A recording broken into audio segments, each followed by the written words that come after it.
Ouçamos todos boa notícia, que vem da vida, que vem do amor. Ouçamos todos boa notícia, é o Evangelho de Deus Salvador. Salve, salve meu povo, bom dia, boa tarde, boa noite. Não sabemos a que horas você vai acompanhar mais esse episódio da conversa do Evangelho para além dos tempos, ou seria para além dos templos, nesse 30º domingo do tempo comum. Estamos vivenciando outubro, né, o mês missionário nas igrejas católicas, é assim, dividido, separado, e a gente reflete o Evangelho de Marcos, capítulo 10, versículos 46 a 52. A gente lembra que essa conversa é transmitida por 4 canais diferentes. Canal Causas da Vida, o canal do nosso irmão Frei Gilvander, de Marcelo Barros, e também do nosso querido amigo e irmão de caminhada, Zé Vicente. Hoje eu estou aqui com meu irmão Frei Gilvander. Seja bem-vindo. Gratidão, alegria minha também, Darlan Oliveira. Lembrando, né, Darlan, esse programa, né, esse aperitivo aqui de interpretação do Evangelho, ele é uma proposta coletiva, né? Então hoje estamos nós dois aqui, mas a produção, a organização é em profunda sintonia junto com o nosso irmão querido Marcelo Barros, a Cíntia e a Ana Helena, né? Trabalhamos juntos. Sim. Temos uma grande equipe aí trabalhando para garantir que esse evangelho seja refletido, rezado também, né, em diversas comunidades a cada semana. Mas sem mais delongas, né, Frei Gilvander, a gente já falei que o evangelho dessa semana, o evangelho de Marcos 10, capítulo 10, versículos 46 a 52, é o famoso evangelho que fala da história do episódio que aconteceu com Bartimeu. Mas, como sempre, Frei Gilvander, por favor, faça a contextualização desse evangelho para nós. O Darlan, primeira dica é que a gente não pode cair na tentação de ficar só na superficialidade do texto e tentar entender essa narrativa do evangelho de Marcos, né, como se fosse uma crônica jornalística, como se fosse uma história fria. Não é isso, né? É teologia. Está no Evangelho de Marcos, escrito na década de 70, uns 40 anos depois de Jesus ter estado no meio do povo caminhando, né? Construída essa narrativa a partir de uma profunda experiência e a convicção de que Jesus Cristo está vivo, presente, caminhando com as pessoas e as comunidades. Então é muito importante a gente não ficar só assim extasiado. Nossa, Jesus cura mais um cego. Precisa de prestar atenção em todo o processo, nos vários passos que vai encadeando para no final desse evangelho mostrar o cego ou o cegado, né? Que o evangelho atribui o nome de Bartimeu, se tornando um verdadeiro discípulo de Jesus. Então vamos prestar atenção nos passos, né, Darlan? Com certeza, com certeza. Eu fico assim meio encantado, né, com a partilha de alguns evangelhos. Mas ao mesmo tempo eu fico com a impressão que algumas passagens são meio que poetizadas, porque mostra um lado heróico por parte de Jesus, ou que está nas histórias, nos evangelhos, né? Mas em cada passagem desse evangelho tem todo um contexto histórico e que, infelizmente, ainda continua sendo ignorado por muitas pessoas, principalmente aqueles, né, as pessoas que estão presidindo as celebrações. Quando a gente fala em Jericó, por exemplo, o artigo que eu lia sobre esse evangelho parece apontar Jericó como o local de entrada dos marginalizados no caminho da libertação que passa pela Páscoa de Jesus Cristo. E aí a gente precisa também entender o contexto em que perpassa esse evangelho, que aparentemente era a peregrinação para a festa da Páscoa. Então estava sendo preparado para a festa da Páscoa. E aí eu me pergunto, Frei Gilvander, quem é que está falando sobre isso, né? Em que momento da história a chave é virada para que a gente entenda o que está por trás desse contexto histórico no Evangelho? De fato, na década de 70, na época em que é escrito esse Evangelho, as primeiras comunidades cristãs estão fazendo uma experiência que busca contribuir para as comunidades se libertarem das várias imagens do que nós poderíamos chamar de falsos messianismos. O Evangelho de Marcos, ele é muito incisivo em mostrar assim que as pessoas mais dóceis para compreender a mensagem de Jesus e a prática de Jesus são os marginalizados, os excluídos. E os discípulos e os apóstolos têm grande dificuldade.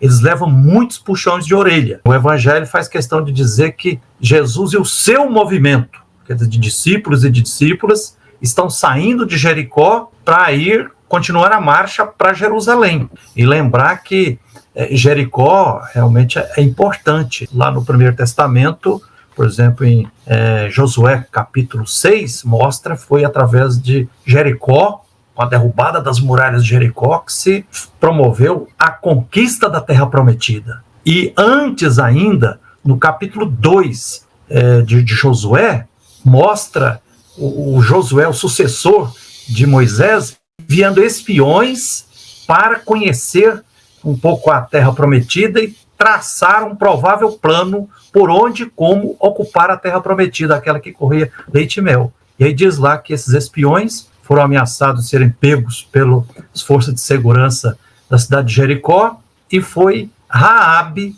uma mulher dona de uma pensão na periferia, uma mulher periférica, que acolheu esses espiões, os protegeu, e depois, na partilha da terra, a família dela, o clã dela, recebeu um quinhão.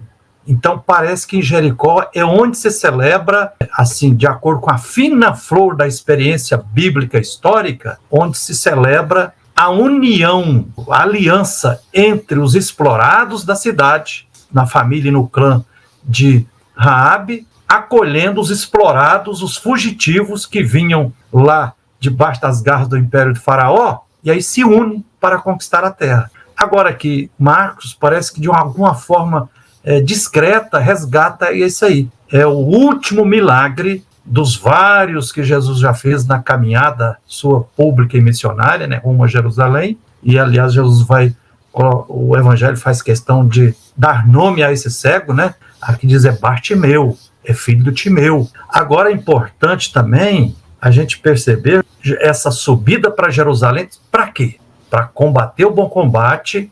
Jesus e o seu movimento está percebendo que é lá que vai enfrentar os podres poderes da política, da economia e da religião. O Evangelho faz questão de mostrar que o cego, que não era só cego, era também um mendigo excluído, ele tem a grandeza de se tornar um verdadeiro discípulo, mais corajoso até que Pedro. Porque lá no capítulo 8 de Marcos, quando Jesus pergunta assim, que ele começa a dizer que ele está sendo ameaçado de morte, eu estou indo para Jerusalém, aí aparece Pedro e diz, tu és o Messias, o Filho de Deus.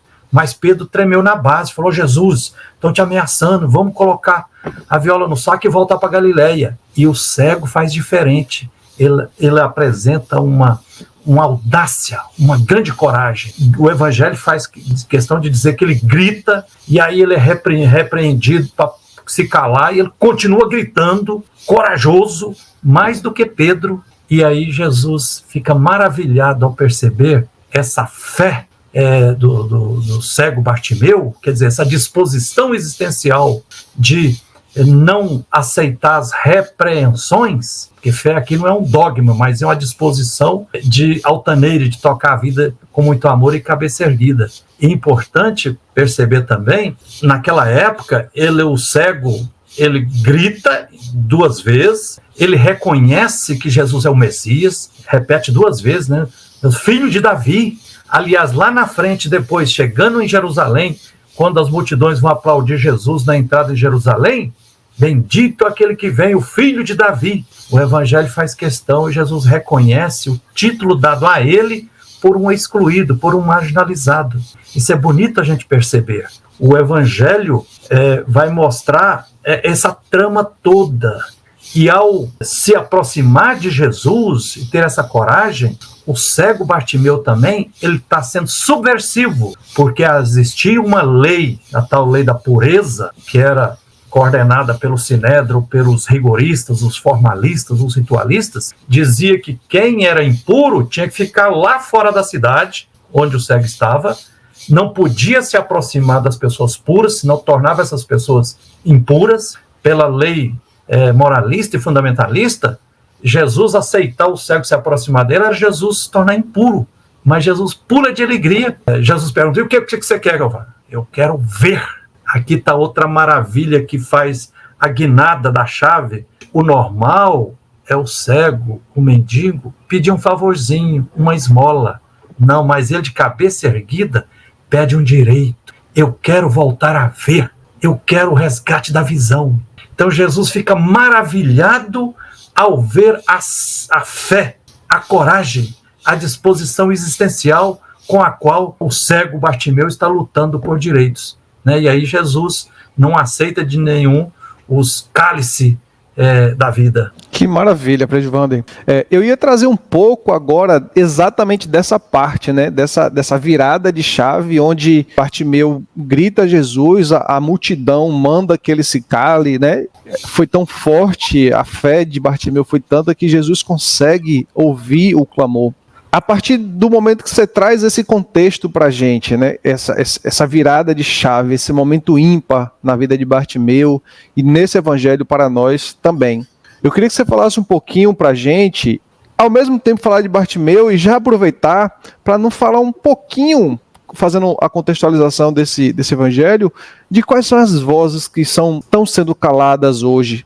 Quais são as vozes, os gritos que a sociedade tenta abafar quando o povo clama pela misericórdia de Jesus, os gritos que são tentados abafar. Eu fico maravilhado por esse evangelho, porque ele tem várias ênfases, né? Uma é essa, de que o cego não aceitou ficar na posição de mendigo, e ele assumiu a postura altaneira, de coragem, ele se levantou e começou a gritar de forma estridente. Depois ele não aceitou viver debaixo de uma sociedade que o calava. Esse evangelho me faz lembrar a música do grande nosso Chico Buarque, né, cantada também por Milton Nascimento, né, Cálice, na época da ditadura militar, que cálice ou cálice, também na época das primeiras comunidades, era assim, as comunidades estavam, grosso modo, nas periferias do grande escravocrata Império Romano, né, então tinha um silenciamento muito grande pelas autoridades da política, da economia, os saduceus da época, né? E também pelos chefes religiosos do judaísmo, muito forte, né? E o evangelho para mostrar isso, falou: olha, para seguir Jesus, o caminho passa necessariamente para a gente não viver aceitando ser calado. É preciso ter coragem, como tinha naquela época, hoje também. A gente percebe hoje nas periferias das cidades, nas ocupações, assim, o silenciamento, né, o cálice é muito imposto em cima das pessoas, né? Tem muita gente que continua acontecendo isso, mas né? Aqui a gente tem boca, mas não pode falar, porque se a gente vê as violências de justiça, a gente fala e morre. Aqui a gente tem ouvido, mas se a gente ouvir e denunciar, a gente é perseguido. Olha, eu estou lá naquela empresa, não estou sofrendo lá, mas se eu reclamar o patrão me demite. Olha, eu estou naquela paróquia lá, mas o padre já falou que lá é do jeito que ele toca e quem discordar, a porta da rua está aberta. Então, assim, se a gente for somar, esse evangelho é para apoiar, animar e fomentar a resistência de quem está sendo silenciado. E é um evangelho que ele quer fortalecer e alimentar a fé.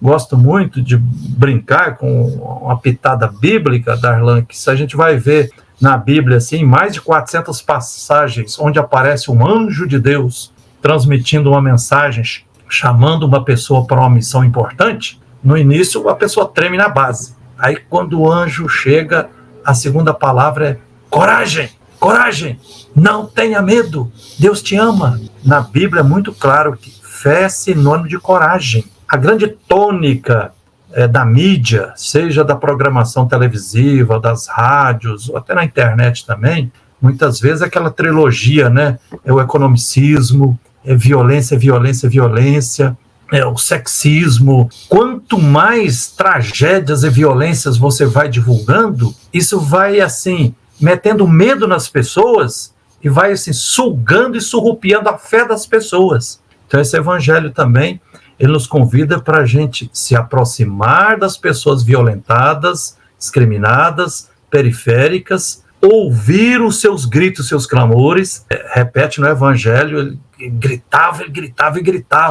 E lá no Êxodo, o processo de libertação, ouviu o Deus da vida, ouvindo, clamou os gritos dos povos escravizados. Então aqui retoma um pouco também aquela mística original lá do processo de libertação, para mostrar assim, olha, as pessoas querem, são convidadas a se tornar verdadeiras discípulas de Jesus Cristo e do Evangelho, precisam se aproximar, não aceitar as barreiras, os silenciamentos, os cálice, e ouvir e levar a sério os clamores, os gritos, as dores dos povos violentados, injustiçados, que aí o Evangelho vai dizer, é esse Bartimeu, no final, ele não apenas resgata a sua visão, mas ele se torna um discípulo, o discípulo verdadeiro de Jesus Cristo, e diz que ele o seguia. E seguir Jesus para onde? Para a cruz, para a doação de vida, e não para ter poder. É uma mensagem bonita, né, Darlan? Muito bonita, muito bonita. Eu acho que esse evangelho é cheio de desafios. A gente está chegando no finalzinho da nossa roda de conversa, Frei Gilvander, mas eu queria trazer uma última provocação, que é justamente o finalzinho desse evangelho, né? Quando Jesus determina a tua fé te salvou, eu acho que essa é uma expressão lindíssima desse evangelho. É interessante que Jesus não atribui a si próprio a cura, né? Eu te salvei, ele não fala isso, mas ele deixa bem claro que foi a fé de Bartimeu que o salvou. E aí eu me vejo muito nesse lugar de missionário, de mostrar ao povo o caminho, né? Como que a gente pode potencializar a fé do povo hoje? Como que a gente pode injetar mais fé? Porque eu estou com a leve sensação que as pessoas estão perdendo a fé. Como que a gente pode renovar esse vigor, aproveitando esse mês, esse tempo e esse evangelho, Frei Gilvander? Esse evangelho, se a gente prestar atenção em todo o enredo, nos passos entrelaçados, em todos os verbos, em todas as ações que vai acontecer. São muitas informações, São muitas. E uma maravilha é essa. Aliás, esse rótulo aí, né? No final, Jesus fala, vai, quer dizer, caminhe. Não fique parado, não. Não fique de cabisbaixo, não. Não fique depressivo, não. Caminhe. Então, caminhar. Ajuda até para a saúde, movimentação corporal. Tua fé te salvou. Você lembrou muito bem, faz questão de fazer. Tua fé, a fé do cego Bartimeu, e não a fé de Jesus. Aliás, Darlan, esse Exatamente. É um detalhe que aparece nos evangelhos assim como um refrão. Após os milagres, Jesus, feliz da vida, a tua fé. Então, aqui está uma diferença radical, teológica e bíblica, que tem implicações na pastoral e na missão nossa. Né? Muitas pessoas vivem assim, tentando fazer uma missão proselitista, diz, você tem que aceitar Jesus, você tem que se batizar, e você tem que ser um piedoso e tudo, como se fosse a fé em si de Jesus que fosse me salvar, como se fosse uma coisa mágica. Não, Exatamente. O Evangelho e Jesus mostra o contrário. A missão nossa, a gente precisa despertar, acionar a fé que existe em todas as pessoas. O que a gente precisa é como se fosse assim, riscar um palito de fósforo ou esfregar uma faca cega na outra pela convivência, para a gente ajudar as pessoas a perceber a infinita força interior, a infinita luz e força divina que existe em nós e que existe nas relações. E aí, para concluir, Darlan, a dica que eu dou e que eu percebo, hoje se eu for assim, se a gente for dividir o povo brasileiro, os 220 milhões, tem muita gente que está pessimista, olha, nós estamos caminhando para o fim do mundo, está difícil, a violência só vai aumentando, os problemas, e o povo está cada vez mais egoísta. Tem outro bloco, parte do povo, que é povo, não é massa, não é povão, que está animado, cheio de fé, de coragem, entusiasmada, construindo esperanças. E qual a característica que eu vejo? São as pessoas que estão participando nas comunidades, que estão participando numa pastoral social, que estão participando e compromissada com o movimento social do campo ou da cidade, que está de alguma forma em comunidade, em grupo, em mutirão, gestando relações humanas e sociais que contribuem na construção e na conquista de direitos, né, da sociedade do bem viver, de uma ecologia integral. de uma verdadeira sinodalidade, vamos dizer assim. Então esse evangelho, ele mostra assim, olha, o caminho para a gente cultivar a nossa fé é a gente se embrenhar na convivência humana com as pessoas periferizadas, as pessoas marginalizadas, e se entrosar com elas, ouvi-las muitos, ouvir os seus sofrimentos, seus calos, suas dores, e aprender com elas e ver também a força de vida e de resistência que tem nelas. Isso que alimenta a nossa fé. Isso me anima muito, essa perspectiva. Agora, se a gente se retrai, a gente fica só no mundinho nosso, pensando que só dentro da igreja, em celebrações cultuais, participando da Eucaristia, ou participando de uma celebração religiosa, ou com a piedade e tudo, pode ser que para algumas pessoas você consiga cultivar a fé, mas eu acredito mais nessa convivência com os empobrecidos. E aí o que a gente faz? Quando a gente consegue unir, organizar os Bartimeus cegos e eles começam a lutar pelos seus direitos, eles ficam muito mais animados, eles ficam muito mais corajosos, pulam de alegria e tocam a vida para frente. Aqui em Belo Horizonte, no bairro Santa Teresa, um bairro histórico de Belo Horizonte, a sede única de uma associação filantrópica, auxiliadora dos cegos de Minas Gerais, que já cuidou mais de 1.000 cegos do Brasil, agora tem vários cegos lá, morando lá há mais de 45 anos, está com ameaça de despejo. E nós chegamos lá e estamos montando uma rede de apoio. Você precisa ver os cegos estão, não, com o apoio de vocês aqui nós vamos vencer e nós não vamos ser jogados na rua. Então acho que esse evangelho nos aponta esse caminho de vamos para as periferias e para as lutas ao lado dos marginalizados, que aí a nossa fé se fortalece e a gente se torna discípulos e discípulas verdadeiras de Jesus. Que maravilha! E concluindo, né, essa roda de conversa, acredito que Jesus nos ensina que para sermos humanos, a gente precisa ouvir e atender aos clamores dos injustiçados, dos sofredores, entre os quais estão, como o Frei Wander trouxe, os cegos ou os cegados. Do meio dos pobres, Jesus acolhe o grito e responde e corresponde à sua esperança. É justamente na caminhada da libertação, a partir desse povo empobrecido, que a gente participa da missão libertadora de Jesus. É essa a mensagem que a gente tem para trazer neste domingo, neste 30º domingo do Tempo Comum, e a gente agradece a partilha, a presença e quem caminha conosco a cada semana na reflexão do Evangelho para além dos tempos. Frei Wander, muito obrigado, que alegria partilharmos essa roda de conversa. Tamo junto, meu irmão. Sigamos a caminhada. Maravilha. E a gente encerra essa roda com Zé Vicente, nosso companheiro, cantando Bendito dos Romeiros da Terra. Beijo no coração. Bendita e louvada seja esta Santa Romaria. Bendito o povo que marcha, bendito o povo que marcha, tendo Cristo como guia. Bendito o povo que marcha, bendito o povo que marcha, tendo Cristo como guia. Sou teu Senhor, sou povo novo, retirante, lutador. Deus dos peregrinos, dos pequeninos, Jesus Cristo Redentor. No Egito antigamente, no meio da escravidão, Deus libertou o seu povo, hoje ele passa de novo, gritando a libertação. Deus libertou o seu povo, hoje ele passa de novo, gritando a libertação.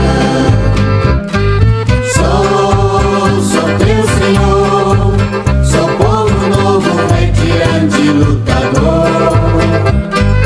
Deus dos peregrinos, dos pequeninos, Jesus Cristo Redentor. Para a terra